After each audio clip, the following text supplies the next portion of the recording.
Every Halloween, as the nights grow longer and the air turns crisp, strange things happen on the airwaves. It's a tradition as old as radio itself. Ghost stories are told, their chilling narratives weaving through the static.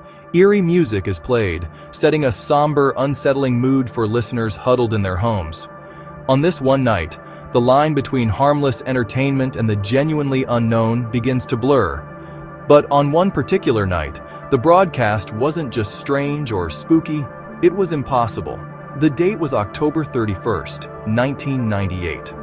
In a small, unassuming town nestled in rural Ohio, local radio station WQBR 94.3 was in the middle of its annual Halloween marathon. For hours, the station had been a familiar comfort to its late-night listeners, a beacon in the dark.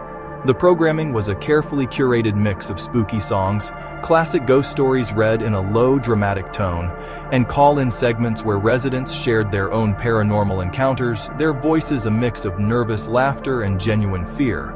Everything was proceeding exactly as planned, a perfectly normal night of festive programming. That is, until the clock struck 2:17 a.m. The host, a local favorite named Daniel Reeves, was in the middle of introducing the next song. His warm, familiar voice was a staple of the station, a trusted friend to the night owls and shift workers. He was just saying, "And now, for all you ghouls burning the midnight oil," when he suddenly stopped speaking. His voice didn't trail off. It was severed mid-sentence, replaced by an abrupt, deafening silence that felt heavier than just the absence of sound. For 7 long, agonizing seconds, nothing but dead air went out over the frequency. Listeners fiddled with their dials, assuming a technical glitch. Then, a sound broke through the quiet. It wasn't Daniel's voice. It wasn't music. It was a faint, childlike whisper, distorted by a layer of crackling static, and it said just 2 words. "They're here." Immediately after the whisper, the scheduled song began to play, as if nothing had happened. The transition was seamless, jarringly normal. Listeners who were still tuned in were confused, their sense of unease lingering. Most dismissed it as a well-timed prank, a clever bit of radio theater perfectly executed for the holiday. Daniel was known for his elaborate on-air stunts. But the next morning, when Daniel Reeves failed to show up for his popular morning show, that unease curdled into genuine concern. Calls to his home went unanswered. The station manager, unable to reach him, finally called the police for a wellness check. What they discovered in the broadcast studio made no sense at all. The studio door was locked from the inside. Once they gained entry, they found the room was empty, but not silent. The microphone was still live. The on-air light was still glowing a steady, unnerving red, casting a crimson hue over the vacant chair, and the station's emergency recording equipment, a fail-safe system that only activates during periods of dead air, had been triggered. It had perfectly captured the 7 seconds of silence and the chilling whisper that followed, but then it had malfunctioned. For hours it had been recording over itself, looping the same single distorted word over and over again, a mechanical mantra of madness. Repeat, repeat, repeat. The studio was otherwise untouched. There were no fingerprints other than Daniel's, no signs of a struggle, no indication that anyone else had been there. His car was still in the parking lot.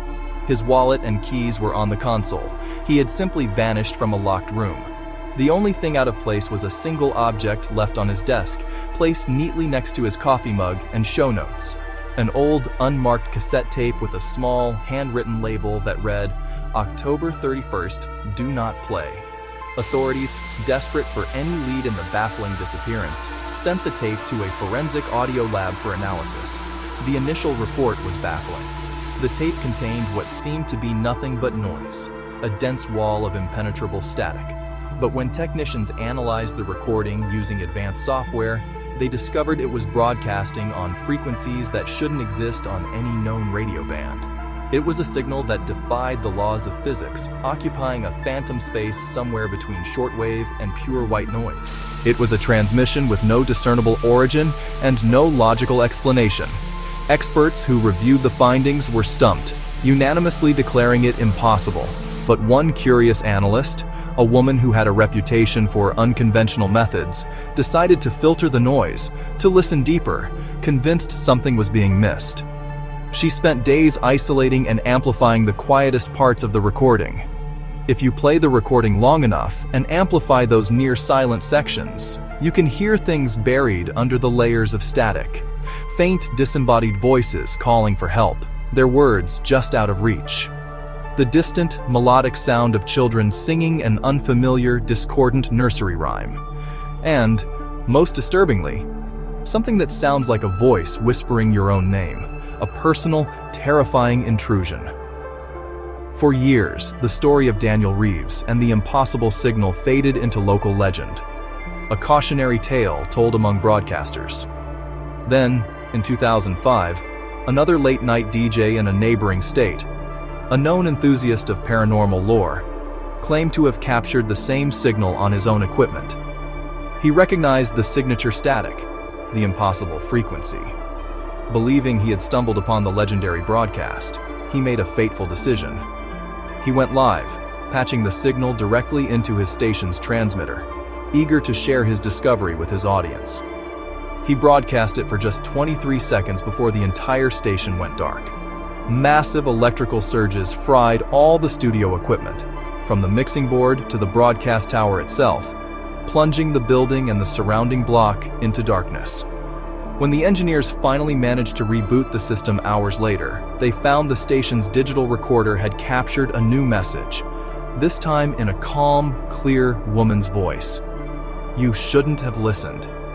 Every year since, the legend has grown.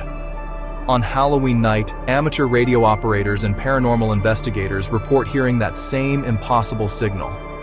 It appears without warning just after midnight, somewhere on the far ends of the AM dial, a place usually reserved for hiss and distant weather reports. It fades in and out of the static, a ghost in the machine.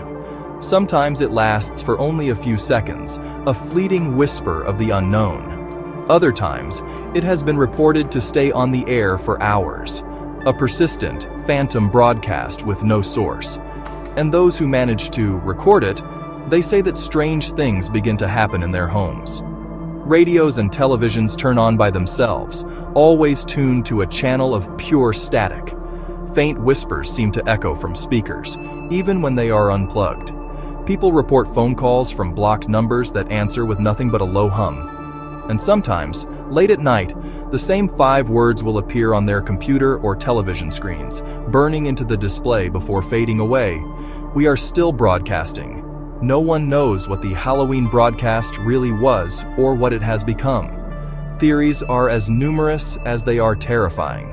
Some believe it was a Cold War-era government experiment in psychological warfare, a numbers station designed to induce paranoia, that was abandoned and now runs on a forgotten, automated loop. Others speculate it's a pirate signal from another dimension, bleeding through into our reality on the one night of the year when the veil between worlds is at its thinnest. Or perhaps it's something much, much older. A non-human consciousness that has always existed, now using our own technology to reach out, to communicate through the airwaves in a language of static and fear. The pattern is always the same. The signal appears just after midnight, often peaking in strength around 2:17 a.m., the exact moment Daniel Reeves vanished. So if you find yourself listening to the radio tonight, scanning the lonely frequencies at the edge of the dial, and you hear the comforting sound of music or conversation dissolve into static, don't try to find the source. Don't lean in closer, trying to decipher the whispers. Don't turn up the volume, because some signals aren't meant for us, and some voices never stop broadcasting. Happy Halloween.